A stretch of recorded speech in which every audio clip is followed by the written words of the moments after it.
Good evening, everybody. Welcome to this event. Let's get the show on the road. Welcome to the LSE for this public event, which is hosted by the Department of Geography and Environment and co-hosted with the Feroz Lajli Institute for Africa. My name is Gareth Jones, and I'm Professor of Urban Geography here at the LSE. And I'm very pleased to be here to welcome you and to welcome Claire Mercer, Deborah James, Sue Parnell, and Ola Uduku to our audience here in the auditorium and online. To introduce very briefly the four speakers, Claire Mercer is human geographer working at the intersection of human geography and African studies.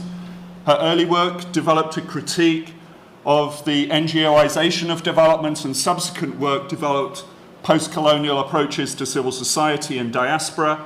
She's currently working on new research on peripheral urbanization in African cities.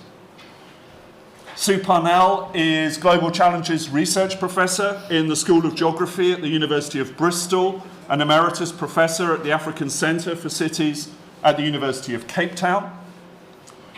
Deborah James is an anthropologist and academic who specialises in South Africa, economic anthropology, political anthropology, and ethnography. Since 2008, she's been Professor of Anthropology here at the LSE. And Ola Uduku is a British African architect who is head of the school at Liverpool School of Architecture. Today we're here to discuss Claire's new book, The Suburban Frontier, Middle-Class Construction in Dar es Salaam. For those of you on X, not me, but formerly Twitter, doesn't matter, the hashtag for today's event is hashtag LSE Event. This event is being recorded and will hopefully be made available as a podcast, subject to the usual technical caveats. Keep your fingers crossed on that one. As usual, there will be a chance for you to put your questions to our speakers, and particularly to Claire. For our online audience, you can submit your questions via the Q&A feature at the top left-hand side of your screen, and questions will be submitted through the monitors to me at the front. Please let us know your name and affiliation, and we're particularly keen to hear from students and alumni, so please let us know if that is you. For those of us here in the theatre, I will let you know when we open the floor for questions. If you can raise your hand in the old school digital way and wait for the microphone, which will rove around and come to you. I will ask you to provide your name and affiliation before posing your question, and I will try to ensure a range of questions from both online and the audience here in the theatre. Following the lecture, we hope you'll join us for drinks outside in the reception. I'm looking hopefully and rather desperately at PSS in the front row. During the reception, copies of Claire's book will be available for purchase. But for now, I'm truly delighted to hand over to Claire Mercer to introduce her book, and then we will pass comment to Sue, to Deborah, and to Ola, each in turn, before Claire has a chance to respond to their comments, and then we'll open up to questions, as I've said. So, without further ado, Claire.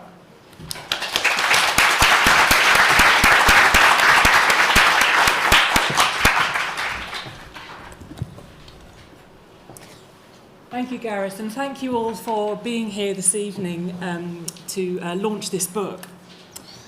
I want to begin with this image. It's the cover of the book. And I want to begin with it because it captures the spectacular and the ordinary nature of what has unfolded on Dar es Salaam's northern periphery over the last 2.5 decades. It's spectacular because the land on which these houses have been built was farmland until the turn of the 21st century. And as recently as the 1990s, Dar es Salaam's northern hinterland was sparsely populated by a patchwork of farms, farmed by indigenous Zaramo who tended cashew and coconut trees, and small farms owned by urbanites who grew fruit and vegetables for local markets. Just 2 decades later, the transformation of this hinterland into low-density, desirable residential neighbourhoods was well underway as urbanites sought affordable land on which to build the house to which they aspired. It's also ordinary, middle-class suburban life that seems to embody a global suburban ideal, close enough to benefit from the city's economy and social life, but far enough from the city to have space outside to grow one's family.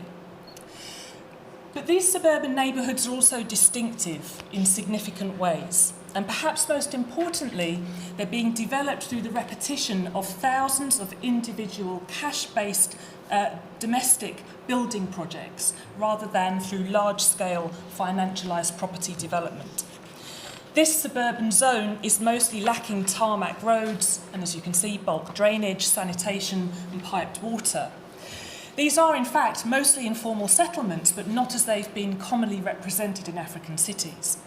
Most residents may lack formal legal titles to the land they occupy, but that hasn't stopped them from making substantial investments in their suburban property. Over the last 2 decades, people have transformed Dar es Salaam's periphery.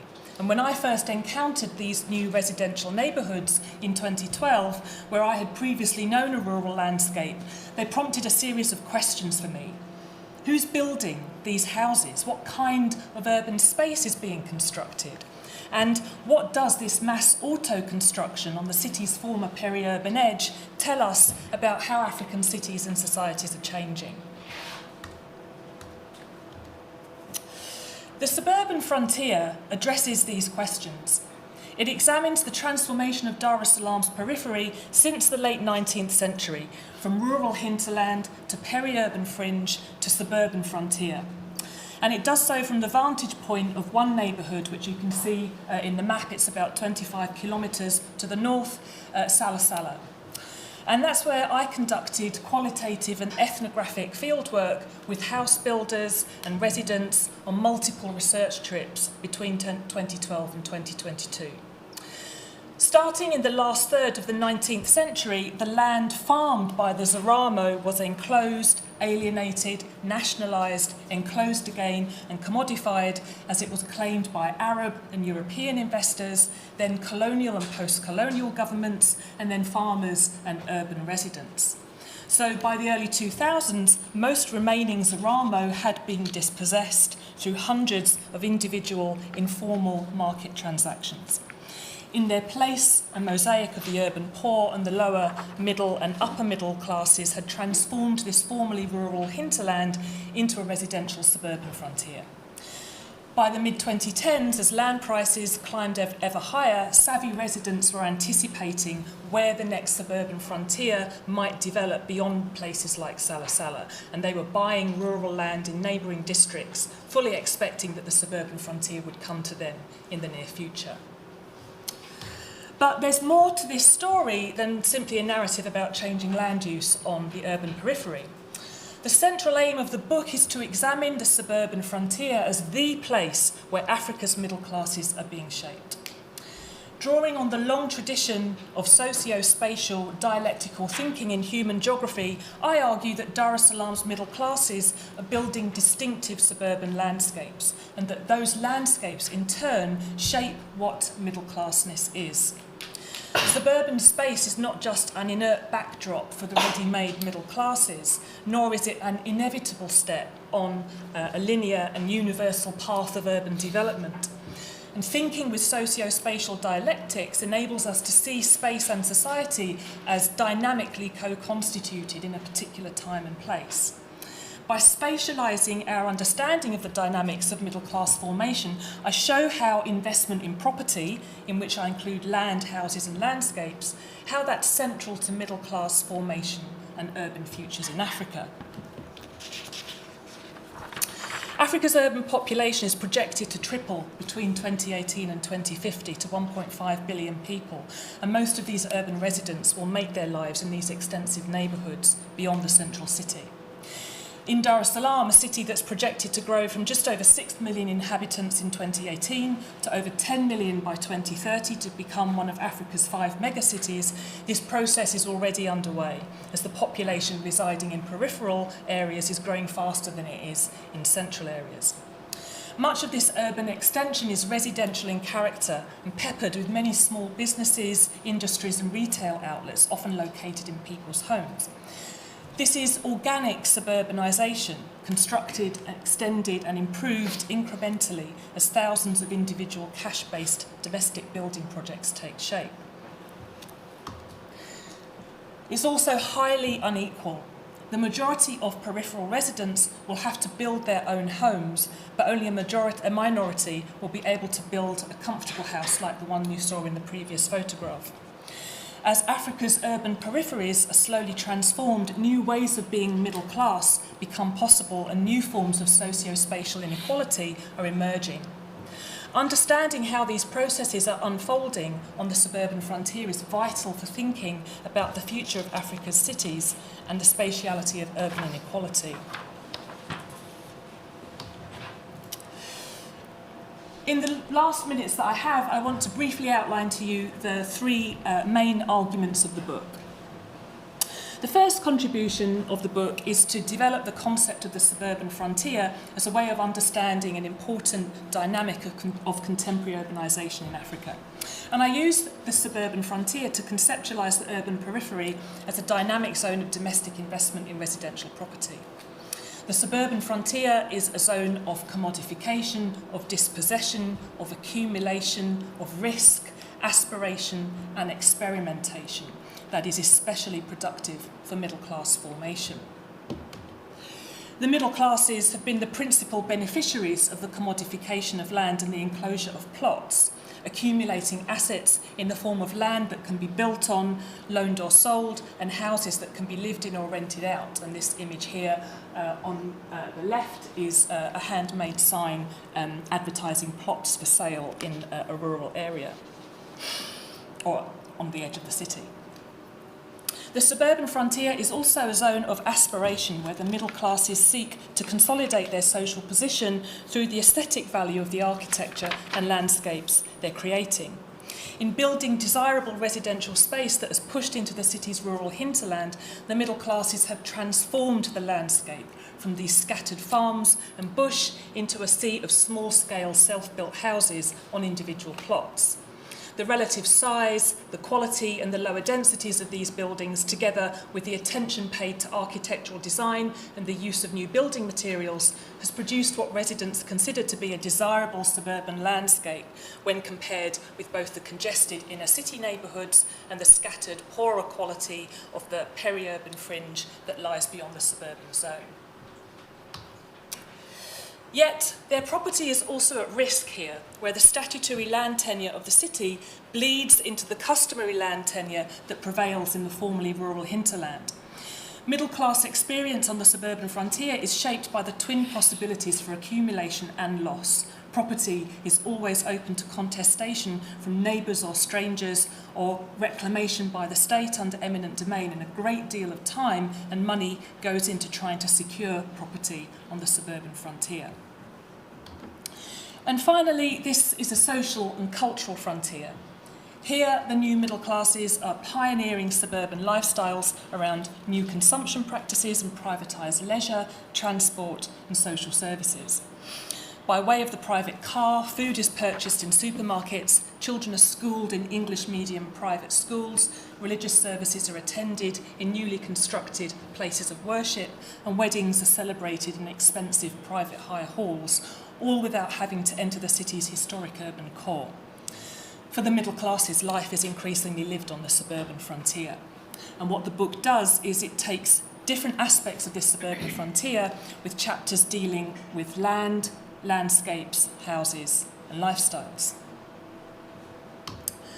The second key contribution of the book is to flesh out an approach to analysing middle class formation in Africa as a process of property accumulation. Amidst the enthusiasm for Africa rising, in 2011 the African Development Bank produced estimates of the size of the middle class in 44 African countries. Tanzania had one of the smallest middle classes on the continent. Around 2.9% of the population categorised as middle class, which for the African Development Bank meant a daily per capita expenditure between $4 and $20. And they estimated that just over 12% could be categorised as what they called the middle and floating classes, with a daily per capita expenditure between $2 and $20. But as I show in the book, by the time the African Development Bank had discovered the middle classes in the early 2010s, they were actually already a socio-economic and cultural force in Tanzania, even if they were difficult to pin down. Macroeconomic growth in the 2000s was not accompanied by structural change in the Tanzanian economy. The lack of industrialisation meant that the middle classes has meant that the middle classes are not precisely defined by the relations of production and have historically been more dependent on the state for their economic and social reproduction. Agriculture is the largest sector of employment, and while manufacturing and construction offer higher incomes, but they employ smaller proportions of the population. And foreign direct investment has been skewed towards extractive industries that has not generated large numbers of jobs. So the middle classes are difficult to grasp in this macroeconomic picture, not least because many of them have developed a portfolio of economic activities to maximise opportunities and to minimise risk. And those that I've spoken with as part of this research have included high and low-level state employees, salaried workers in international companies and the banking, insurance and legal professions, sales managers, employees of religious institutions and universities, business owners, many of the self-employed and those who've retired from public service. Most people, however, rely on a combination of these different income-generating strategies. Moreover, most of them are also homeowners and landowners. And for this reason, I suggest it's worth paying more attention to property in order to understand the position of the middle classes in Africa. Property, understood here as land, houses and landscape, slowly accretes into economic and cultural capital that is passed on within families. This approach to the middle class retains the understanding from Marx that class is a social relation that arises from the social dynamics of unequal ownership of capital and property. It also recognises with Weber and later with Bourdieu that unequal class relations are reproduced through culture. In the book, cultural capital is explored through the aesthetic power of domestic architecture, suburban landscapes and lifestyles. Although, of course, Marx, Weber and Bourdieu were all theorising the dynamics of European societies in historical conditions very different from those that I'm talking about in contemporary Tanzania. And so I've turned to recent anthropological writing that has explored the dynamics of what they've called the global middle classes as a way of thinking about middle class formation beyond the historical experience of Europe and America. And in much of this work, anthropologists have developed what they call a practice approach to class that pays attention to broader political economic structures, but is also concerned with the everyday repetition of actions that form the basis of social classes and the relations between them. So the focus on practices is useful in the context of Tanzania, where the middle classes are unmarked in the vernacular. But as I argue, the lack of a collective noun for middling types doesn't mean that they don't exist in practice. And so social classes are shaped by the things that people do, perhaps unconsciously, in the course of their everyday lives. In the book, what this means is that I pay attention to the dispersed yet repeated practices related to property on the suburban frontier. How people acquire, secure and develop plots of land, how they slowly build a house over time, how they decorate their homes, how they represent the landscape, how they plan for the future, how they spend their leisure time. Land acquisition, landscape formation, house building and lifestyle are distinctive repertoires of property practice through which middle classness emerges on the suburban frontier. The final key argument of the book is to develop the idea of the coloniality of space. And this is a way of thinking about, oh dear, That's the image I want. The coloniality of space is a way of thinking about how the legacies of colonial urban planning linger in the built environment and the visceral experience of the city's landscapes in the past and the present. Colonial urban planning, however patchy and incomplete, enframed African cities, leaving its imprint not only on the city's material form, but also on how people thought about urban space and their place in it. Today, the colonial is not the only logic of the production of urban space, but it remains as the spatial residue of what decolonial scholars identify as the coloniality of power. It endures in colonial land tenure regimes that render the majority of urban residents as squatters without access to decent housing or land rights. It endures in residents' ideas about the aesthetics of good urban space in terms of topography, planning and architecture. And you can see two kind of contrasting landscapes here that are seen on the left-hand side as desirable and on the right-hand side less desirable, too cramped. And in fact, that person was building somewhere further out already at the time I took this image.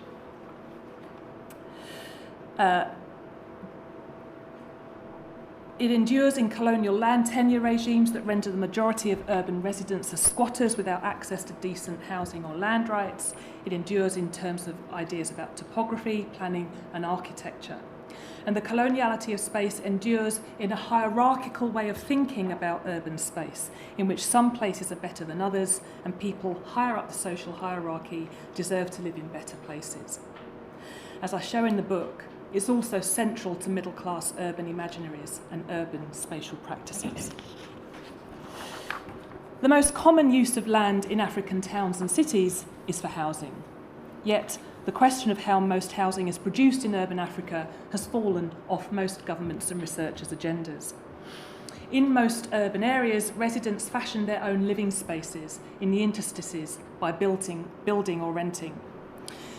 This is a form of urban space making that is small-scale and cash-based, yet widely repeated across the continent. And as I show in the book, Dar es Salaam's middle classes acquire, buy, occupy, use, enclose or lend land, and they build, rent, extend and improve domestic space. In so doing, the middle classes make property, raise land values, produce rental opportunities and slowly accumulate material and cultural assets that reproduce middle classness. In the process, they make urban space that works for them.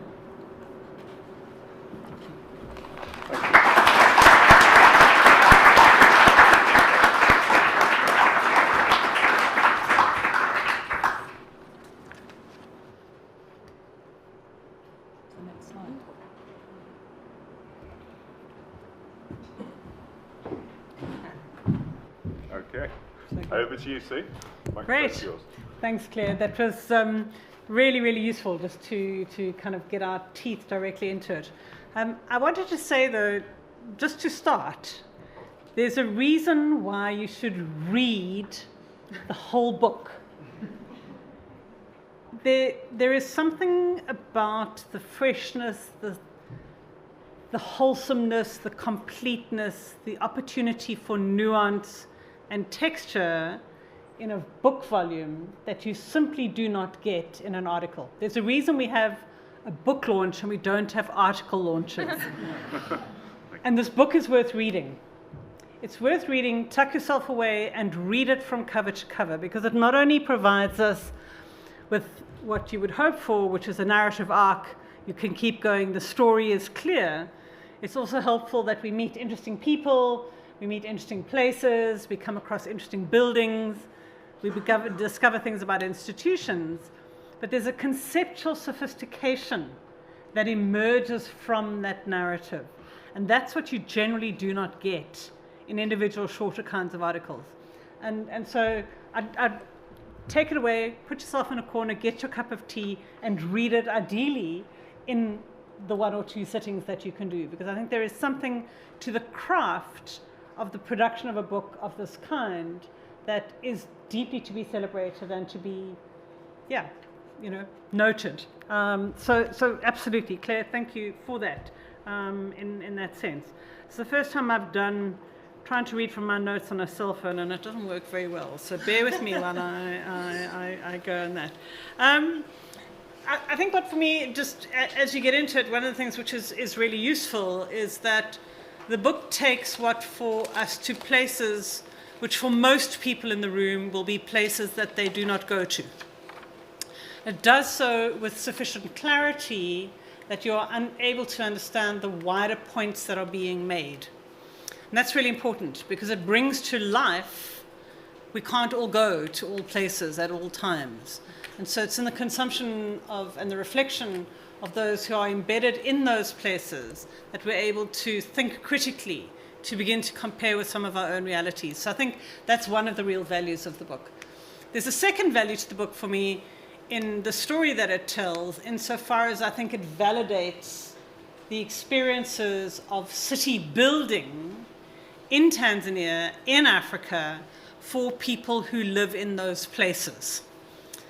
I think there's a third thing which is really valuable about that, which is that it's documenting critically, but documenting nonetheless this rupture that comes out of this wave of urbanization that is sweeping the continent. And if you go back and you think about the city that we're in right now, and you think about the value of books like Outcast London, which take us to the deep, gritty realities of place, at the same time as they reflect on the emergence of a fundamentally new and different kind of society and class structure, as well as a very different kind of physical form.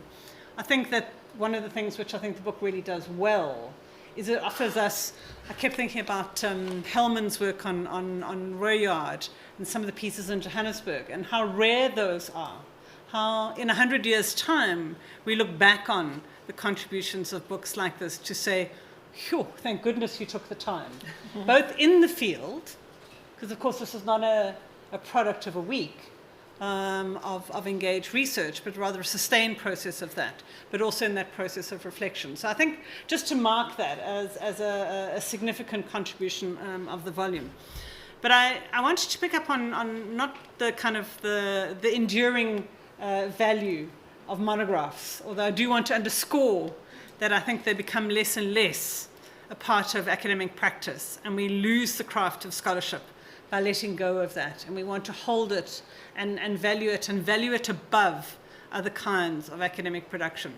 But I also wanted to try and do something a little bit different from that, and a little different from what you were doing, Claire, which was to summarize what the arguments of the book are.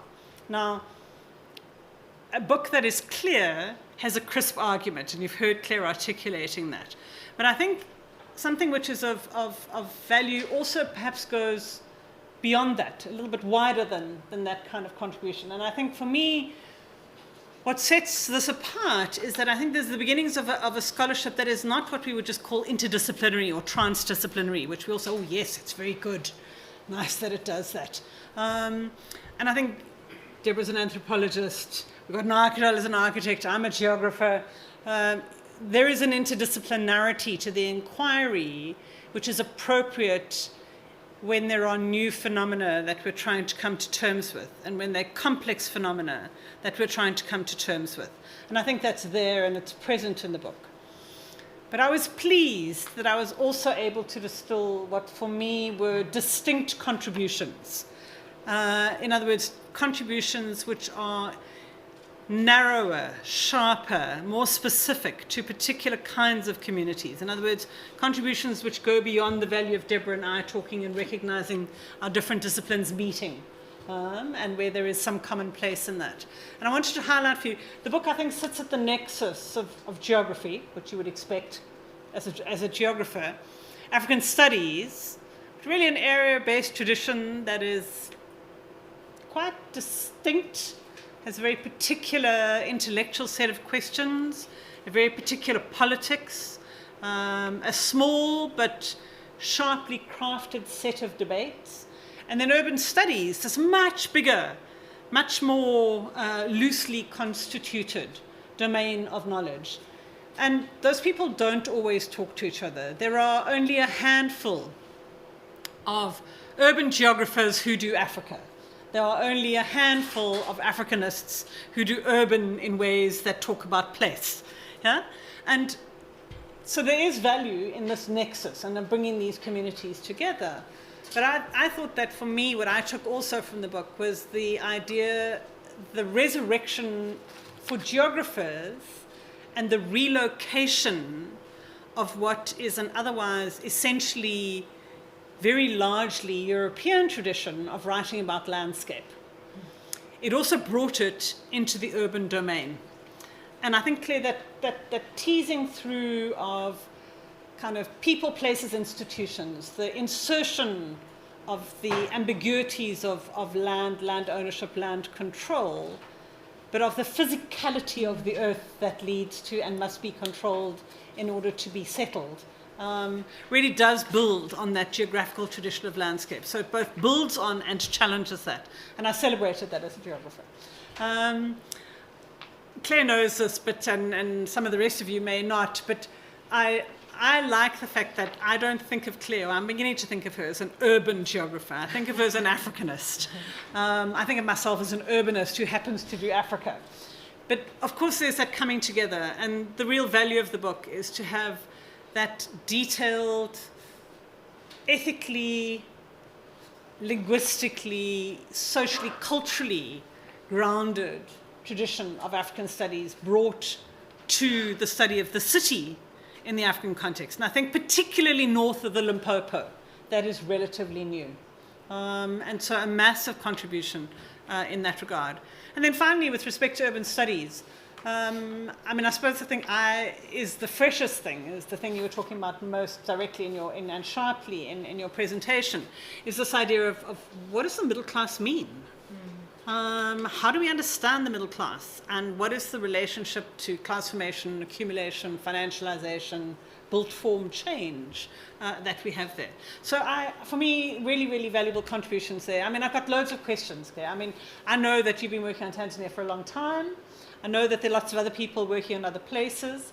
I found your approach really quite fresh, partly because it was driven by questions presented by the visual and the material encounter with a place. You had to be there to see it, to say, oh my word, what is happening here? And you sort of could read that landscape already because you knew something about it. Could you have done it in another place? Can other people do it? How quickly can you get to that? Can you maybe tell us a little bit more about the transferability of the methodology that is nascent in the book that is there? But yeah, I'm going to hand over to Deborah. Off you go. Great, thank you very much. I've enjoyed reading this book a lot, so let me try and give a tiny little taste of that. So I think this book finds its place among a sort of growing literature on the African middle class. And just to sort of spew out a few names, Carola Lenz and Isidore Lobneber, a book called Imagining Futures, Jason Sumich, The Middle Class in Mozambique, Daniel Turt, The Lumumba Generation, about the Congo, and then with more of an emphasis on the built environment, like Claire's book, Claudia Gastro. Now, all of these people are generously thanked in the introduction. So Claire knows how and where she fits, but she's also made a very novel contribution to this whole field. So it's a fascinating area for discussion and debate. What these books, and particularly Claire's book, brings to the fore is a fascinating contradiction, and that is the fact that this middle class in Africa, quite a rapidly growing thing of not very many generations' existence, has been utterly dependent on the state for bringing it into being. And all these books reiterate this in different ways. And so, in a sense, its emergence became possible, partly because of the colonial state and then because of various forms of accumulation that happened since then. And yet, there's a huge daily struggle involved to actually be middle class. So on the one hand, it's been sort of structurally facilitated, but on the other hand, there's this extraordinary effort. And you can see this from all the little stories in the book. The book's full of amazing ethnographic vignettes. Starts off with a vignette about a family showing their day and how they get up in the morning and what they do and how long it takes them to get to work from this rather remote place, how long it takes them to get back again. It's an effort. Many of us know this. Many of us also commute in and out of London, but it feels as though somehow there's just less support for people in this position. And that makes the whole thing very poignant, because these people are not just some sort of bureaucratic bourgeoisie, which is a term that you do use, kind of sitting on their laurels and being all complacent. Actually, they really have to work hard to get their whole position in life. And so you don't feel disparaging of them. When you read about them, you don't think, oh, they're just middle class. I mean, really, who's interested in the middle class? They're all the same around the world. So the daily struggle involved is, first of all, getting the land for yourself. Now, it sounds quite selfish. These are lands that used to be communally occupied. Then the socialist government came along and they had all kinds of regime changes and so on. But the people who live there now want security. And it's the most difficult thing in the world to get that security. Claire talks about sort of efforts to try and get documents. And there's a marvelous quote that I just have to quickly read to you. There's a person called, let me find this thing, Rajabu, who comes up several times in the book. Now, Rajabu, by 2018, had not managed to secure formal title deeds for the land that he and his wife had acquired in the 1970s. That's more than 30 years later. After the land had been surveyed and approved by the municipality, the application had stalled at the Ministry of Lands when it emerged that, according to the ministry's maps, Rajabu had constructed his second, larger house directly over the World Bank-built tarmac road that ran through Sala in the resettlement scheme. He lamented, "The maps of the council and the Ministry of Lands show that my property is on the road, which, as you can see, is not the case. But they can't give me a title for a place that is where the road is. So the maps are wrong. They need to redraw them." I just love that little section. I mean, the bureaucracy is there supposedly to enhance and help these people, but actually very, very hard to get yourself where you want to go.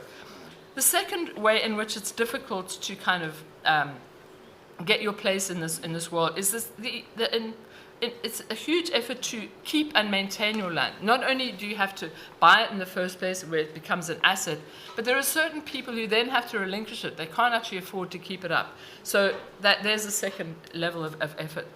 Thirdly, simply getting yourself out of suburbia to work and back is a huge effort as well. I mean, the story at the very beginning about them driving 26 miles, taking your children to school somewhere, going to work and so on, and that's a huge effort.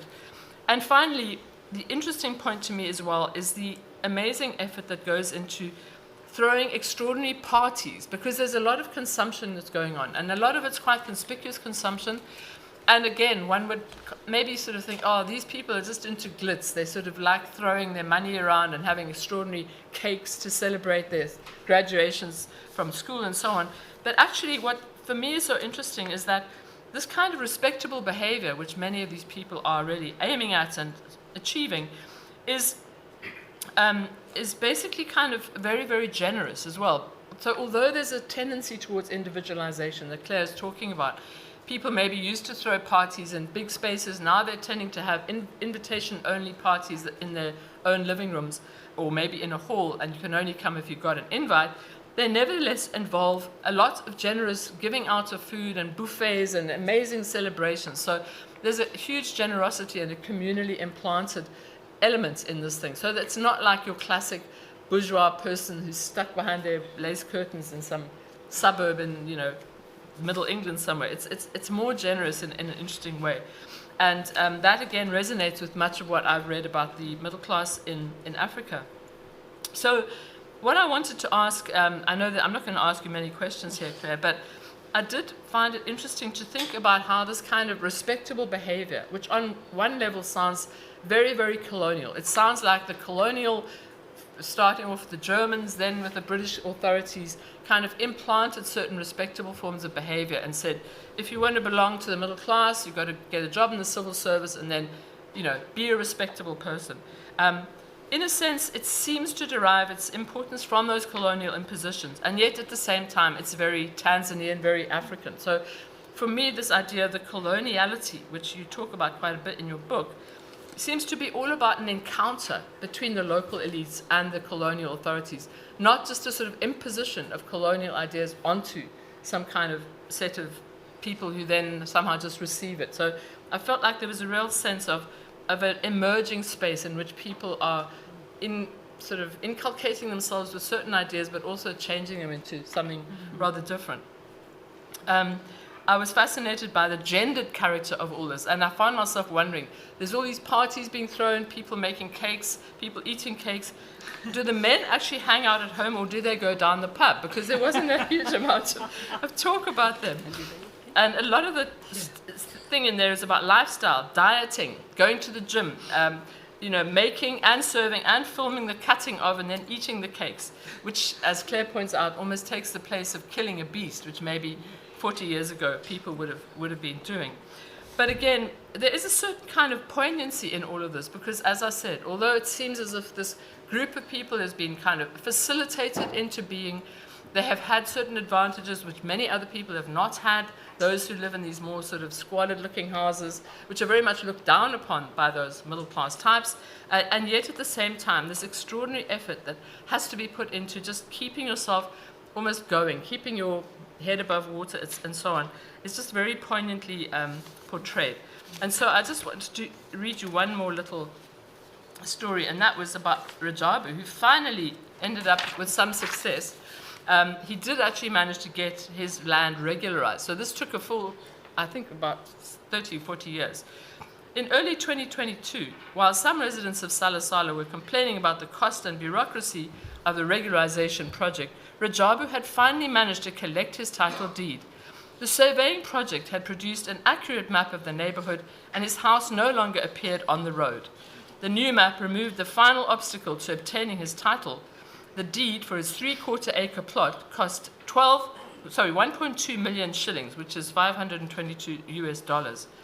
While the promise of secure land titles may appear to take the side of the urban poor, land titling and registration rarely protects the poor against dispossession by the market. So there you get a sense of how, for every person who does make it into that middle class, there's a bunch of people who maybe had to sell their land and somewhere else. They are now living elsewhere, who knows? But in a sense, there's a big dispossession that has taken place at the same time as this consolidation has occurred. I hope I've had it overrun my time. I was so fascinated, I wasn't clock watching for once. So. Ola, do you want to? Right. I think I might have to, because I'm rather small, I'm going to have to get closer. Anyway, I think reiterating what was being said as well, this is it. This is and you can actually just download it. It's open access. And that's where I'm actually going to start because I don't care. I think for a lot of Africans, this is important. This is an important thing. The days of, indeed, colonization of, I would say, academic research are slowly trickling down because we can get the chapters and so on and so forth. And what I do want to do is to congratulate Claire for actually doing a really good, close analysis of Tanzanian society. For those of us who are old enough, we do remember Mwalimu, Julius Nyerere, and the whole thing about the socialist period. But as we said in the green room, which isn't green, I was really impressed because I'm British Nigerian, and it's as if Tanzania has rapidly caught up with what's been happening in West Africa, certainly in my lifetime.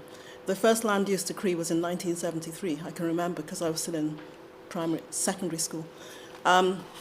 So the whole idea about doing this close analysis of Dar es Salaam is really important because it adds to the literature, I think, on cities in Africa. So this is why I maybe slightly digress from Sue. Certainly things have been happening in West Africa for ages, but where I actually would then begin to have a discussion around colonization and decolonization is because the literal coast of East Africa has had a series of people coming through. It's not just the Germans, it goes right back to actually even the Chinese on the island of Zanzibar, and obviously the Sultanate of Oman. So contextually, this is important because it adds to this literature about what is happening to cities, particularly in this, I would say in this specific case of Dar es Salaam, it's really important because of its long history, the longue durée. So that's your African studies and African histories part. But I've been asked to talk, I guess, as an architect academic, because I don't actually practice, but I do run a school somewhere north of the M25. And I would say that, this kind of information is very important, the research that's being done. And although it's in geography, there are certain chapters which certainly, let's say, speak to the architectural condition, which again, we rarely ever get.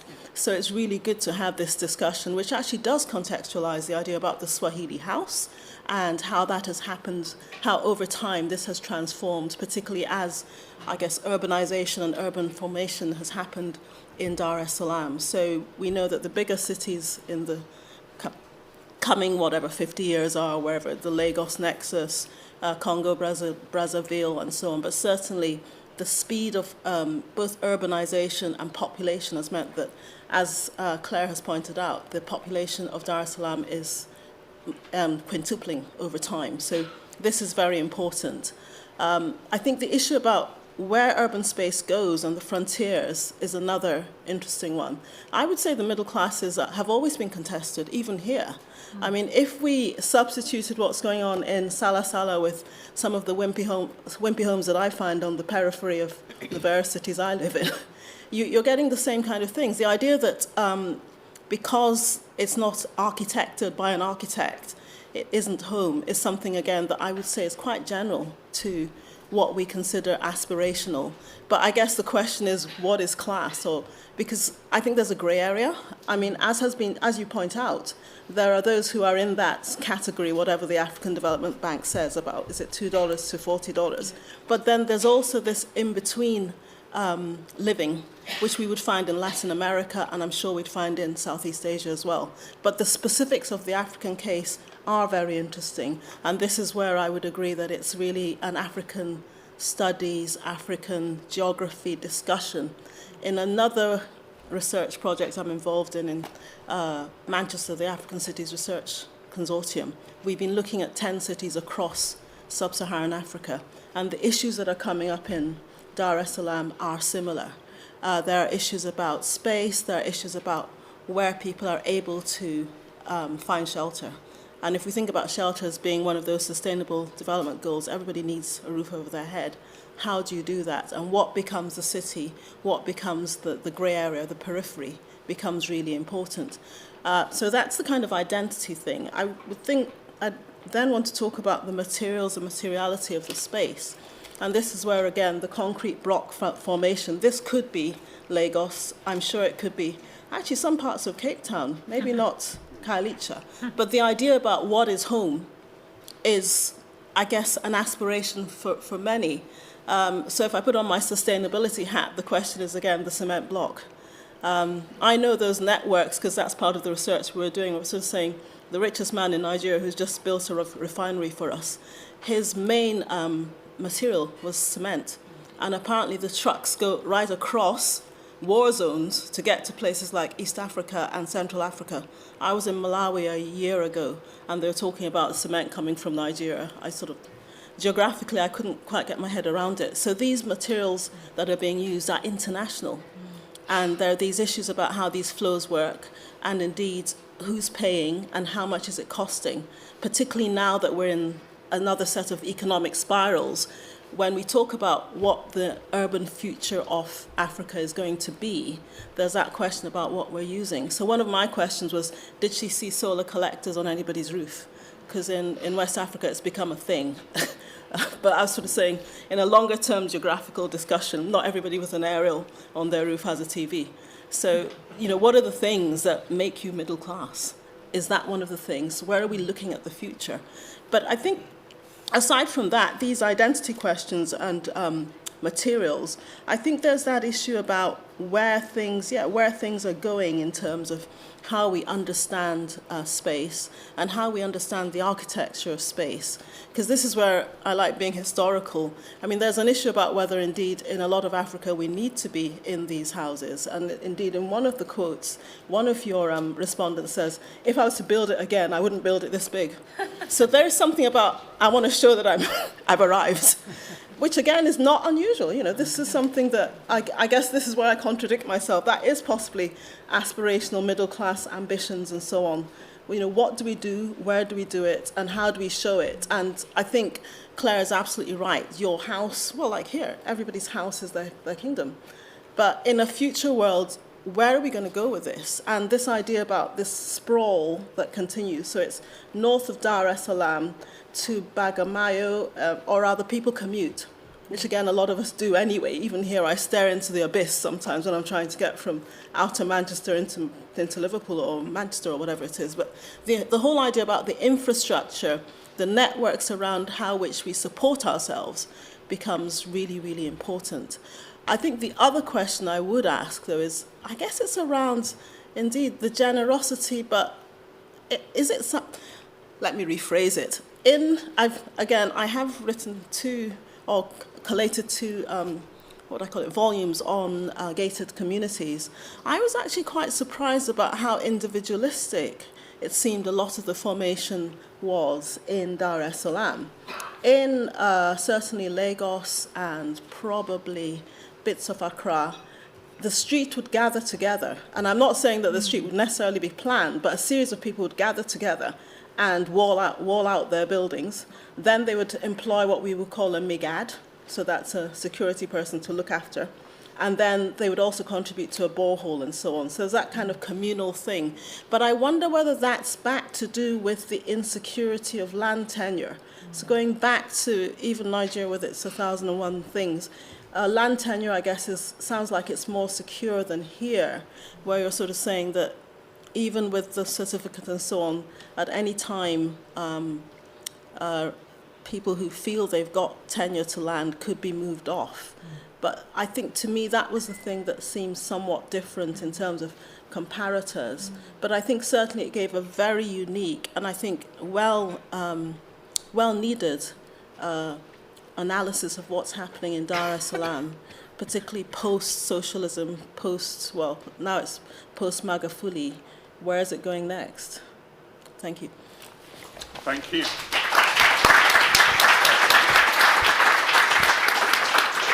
Thank you, Ola, Deborah, and Sue. I'm going to give Claire a few moments to gather her thoughts and then respond.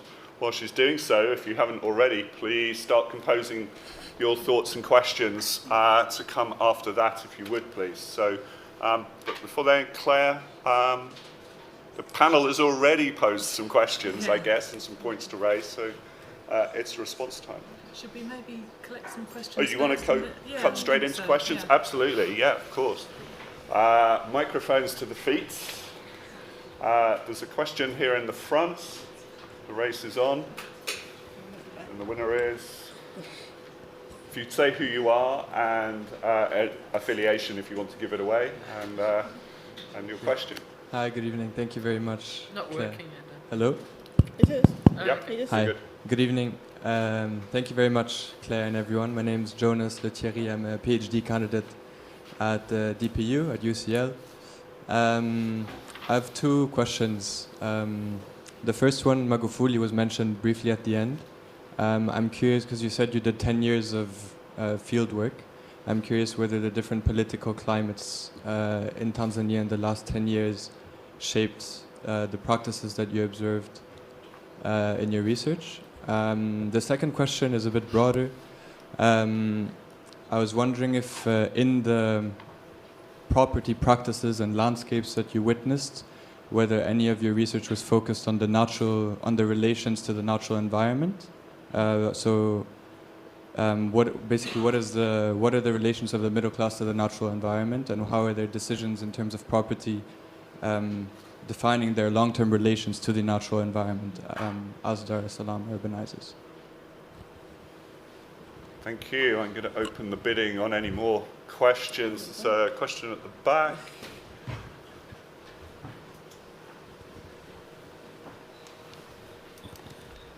Can you hear me? Yes. Okay. Hi, I'm Zoma Pogata. I'm a PhD candidate in the Department of Geography and Environment at the LSE. So really excited, Claire, to read this book. But I just have two questions.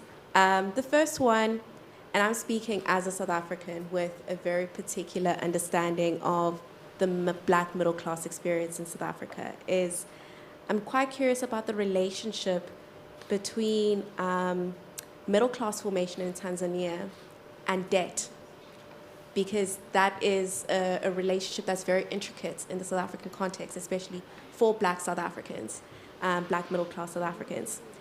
And then my second question, it's quite a cheeky question, but what's next following, your celebrating and relishing in the success of this chapter in this research project?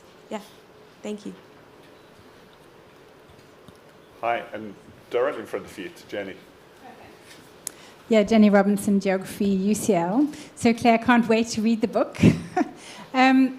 Just looking at that landscape, I'm thinking, does it talk to me about class, or does it talk to me about networks, political access, corruption, who gets hold of the land. So just wondering about what stories it can tell. And are there necessarily rich people or middle-class people, families maybe gathering together? I was also struck by your picture of the maize field with a little pondoki hut in the middle of it. This doesn't necessarily mean it's a poor person. It could be the richest person owning many such properties, protecting them from occupation. So, which also brings in then questions of developers, larger scale efforts, which I think Ola was alluding to in Nigeria and Ghana, where bits of land are taken over by developers, and these kinds of estates are brought forward in a more systematic and quite exploitative way. So the power relations of leveraging land from the poor are even more extreme than you described. So just wondering about what the landscape says. And then on the other side of that is, I came in just when you're talking about the efforts people have to make to survive, to get into town, to get to the shopping center. This is really a problem for the future. These are terrible landscapes, dispersing everyone's activities, making them car-dependent in still monocentric cities. Where does the waste go? People are burning things. I mean, really, they're terrible landscapes for the future sustainability of cities in Africa. So I just wondered what your thoughts are about that, what to do about them, and how to make maybe better kinds of landscapes come out. How do you imagine people could organize to make a different outcome from the social relationships that are producing these places? So that's more of a policy wonk kind of question. Yeah. Thank you. I think that's a portfolio enough to start unpacking. Over to you. Pressure. Yeah. Okay. No need to thank me. Thank you, Sue, Deborah, and Ola for those really wonderful reflections. It's so fascinating to hear what each of you read in the book. Sue, you asked how transferable is the kind of methodology? Could people do it in another place? And you were kind of talking about the craft of geographical scholarship, and I think that many of us are already doing it in other places. I think that increasingly geographers are kind of going back to the monographic form, and geographers are writing about cities, and not just through concepts about the city. Geographers are bringing, as the questions from the audience are already telling us, geographers are thinking about the relationship with landscape, with society, with nature, with policy questions. I mean, I think that, obviously I'm not the first person, and you weren't saying this, but I'm not the first person to have engaged with place, but I think that geographers are increasingly doing it, and I think doing it beautifully. There's a lot that we can actually learn from this kind of collective scholarship of writing about place, as kind of geography wants us to do, trains us to do. I'm just trying to read. I've picked up one pen that doesn't work very well, so I've been desperately trying to scribble. Yeah. And then, it's a bit late now. Unless you want to say it all again. So, Deborah, I really like the way you pulled out the contradiction between the ways in which people are dependent on the state, and yet there's this kind of huge daily struggle, and that was definitely something I wanted to capture. The other kind of contradiction for me that's at the centre of the book is the fact that these landscapes are constructed, and they're partly aesthetically pleasing because they are relatively beautiful to the people who make them, and they're desirable, and yet that makes many more people want to come, and it kind of ruins the landscape. And so what's kind of fascinating to me is that kind of contradiction, like the middle classes are in a way that are kind of victims of their own success. And so at the end of the book, the conclusion starts with when I go out to visit somebody who's building on the kind of next frontier and how difficult it is to get out there. You had to take a bus, then you had to change to a three-wheeled tricycle, and then I had to get on the back of a motorcycle to go to where one of the people who had built in Salaam and who was now building 10 kilometres out. And that contradiction between, the building of the desirable suburban frontier that also eventually undermines it. That drives a lot of the kind of class anxiety. You know, given this contradiction, how are we going to maintain our middle classness and our distance from the poor? And it is something that people were thinking about and talking about, and many people that I met had already bought land further out, and they had this plan to build elsewhere in the future, which kind of comes to Jenny's point about, and a number of you have raised, what's the future? It is extension. That is the future.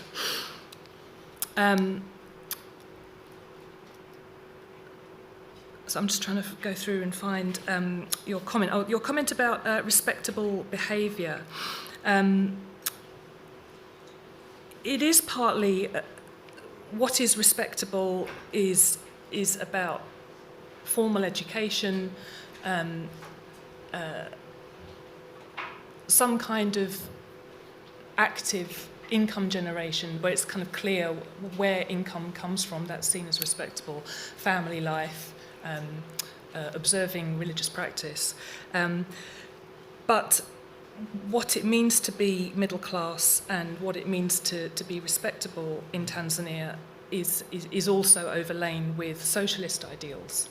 And what's kind of fascinating is that this is a kind of ongoing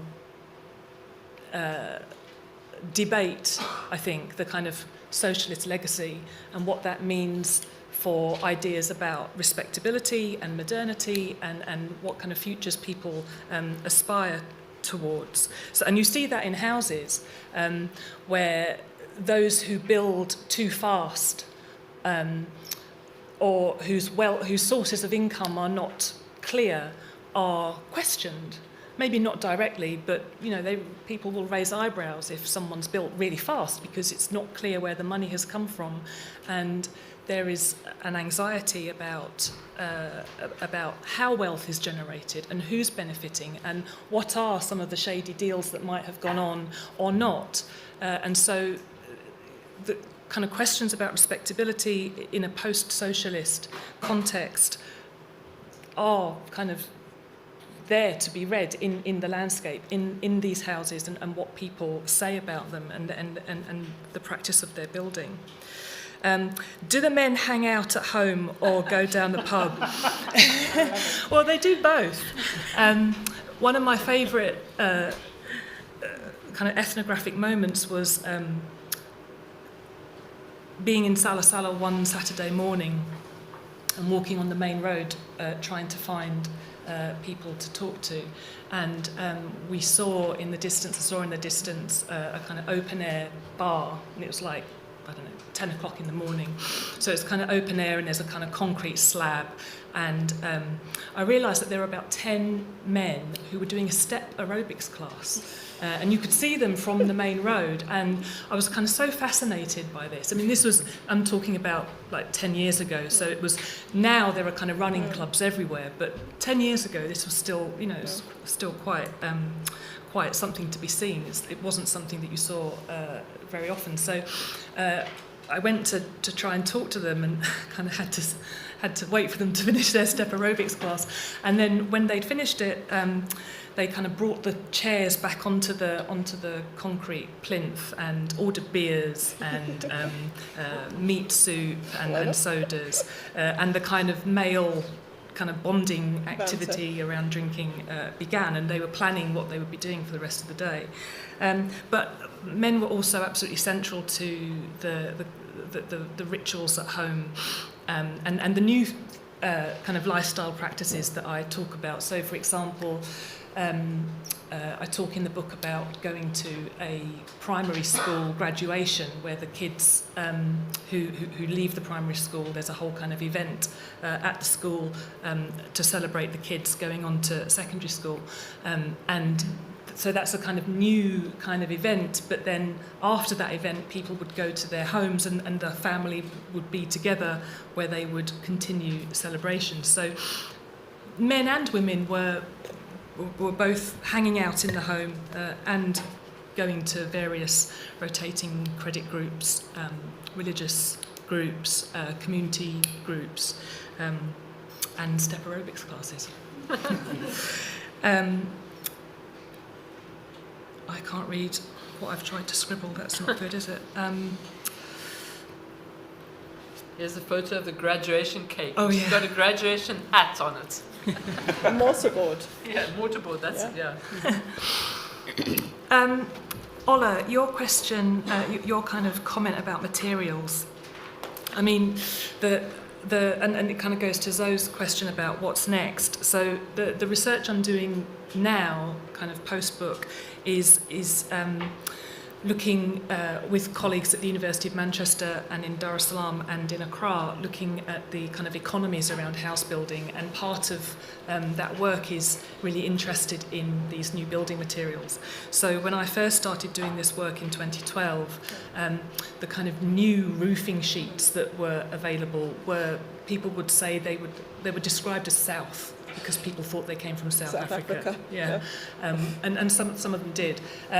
But just in like 12 years, the kind of the different types of roofing sheets that are available on the market, and where they come from, and their quality and their colour and their pattern, and what they're made of, has kind of really exploded. And so I think your question about materials and the kind of, the geographer in me wants to kind of understand these geographical value chains and how they're produced and where they're coming from and what that means, because I do think it's a really important question. Are there any solar panels on roofs? I have encountered one solar panel. It wasn't on a roof, it was in a garden. But not massively yet, although people are more interested in rainwater harvesting. Okay.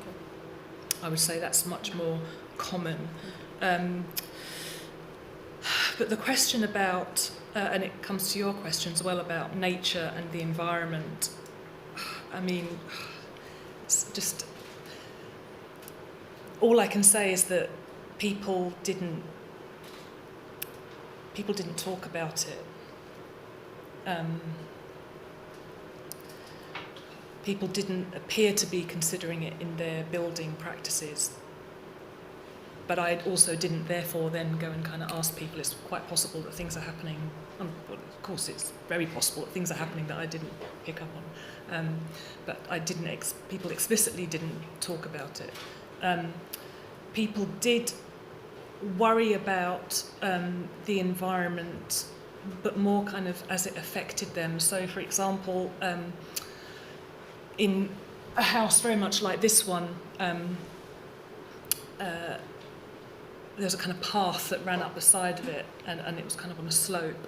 And during the rains, massive gullies would form because this is kind of sandy soil, and so it was impassable in the rains. And so what a group of neighbours did was that they came together and they entered into an agreement with a waste disposal company who would collect waste from around the city and then take it to the dump. And they came and they dumped it in the gully in the street until it was full, and then they compacted it with sand.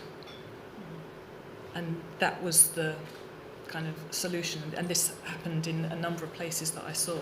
So people were struggling with the environment, but mostly, as indeed here, mostly just trying to kind of patch it up and continue their lives, not to kind of rethink what they were doing. So, when the paths flood, it's about, well, how do we, mend this road so that we can continue to use our cars. So I didn't come across conversations and anxieties about the environment, but yeah, so it's kind of difficult to answer that question. I've forgotten what Jenny asked. Should we see if we can collate some more questions, Claire? Yeah, while I'm just. Can I go to Jenny's question about what stories do landscapes tell? it's such a great question. What does the landscape tell us?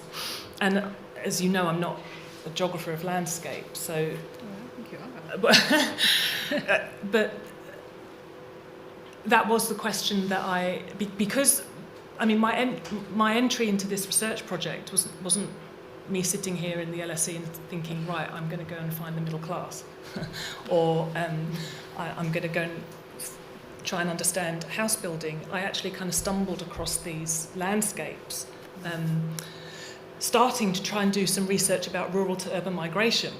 And then when I ended up kind of tracing rural migrants to Dar es Salaam and going to many of these houses in and around Sala, that's when I was like, actually, no, this isn't a story about rural to urban migration. This is the story here, this landscape. So it was the landscape that was what I wanted to understand better. And yes, I mean, some homes and parcels of land were connected to local politicians or national politicians. A lot of stories about people building ostentatious buildings, and well, he works at the Tanzania Revenue Authority, so you know that must be why he's been able to put up this very large house.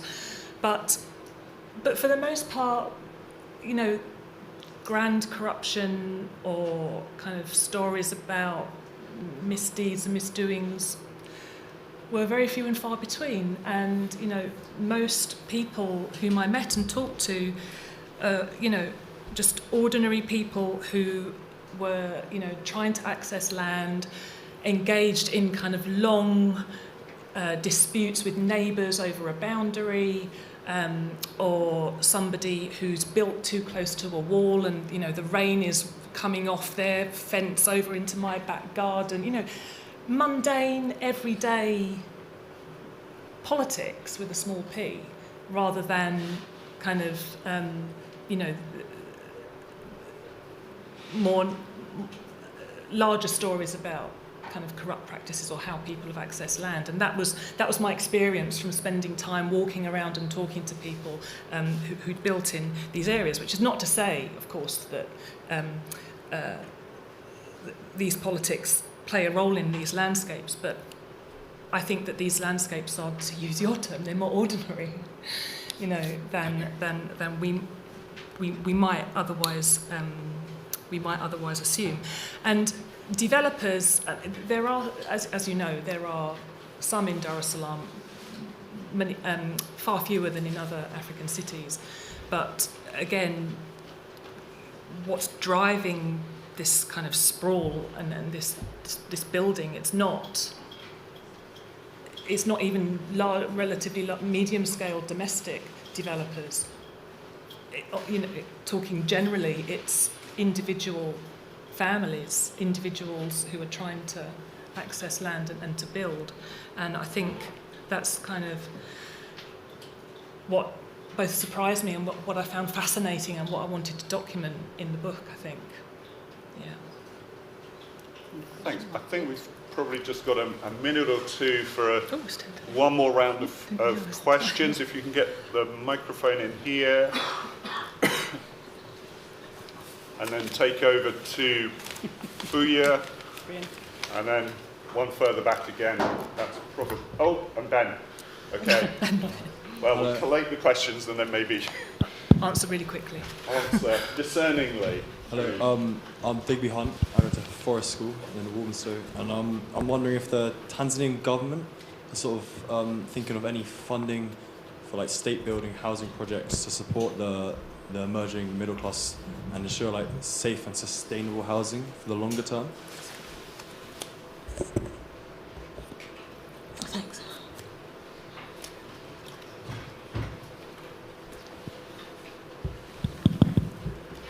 Puya Godusi, LSE Fellow. Looking forward to reading the book, but looking back at your older research and where you started this ending up on landscape, but you were interested in movement of people, on transnational links, hometown associations. I want to know if we go back and use that lens again, if you want to look at what you have seen. Do you see a movement of people from the center of the city towards the suburbs, the other way around? What about transnational links? What about the movements of people? Thank you.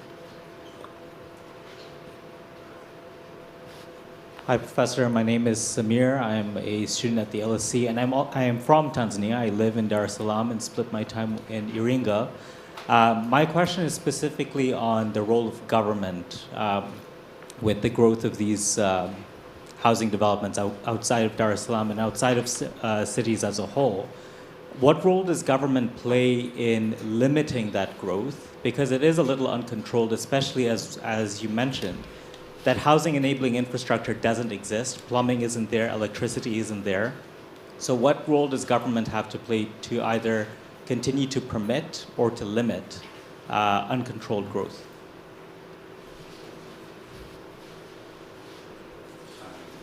Hi there.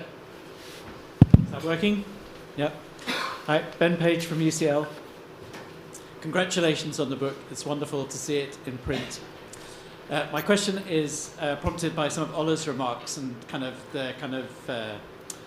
reflex to kind of compare what's happening here in the UK with what's happening in Dar es Salaam and that move. And I was kind of thinking, of course, it's not the case anymore that the middle class can assume that their children will own a house.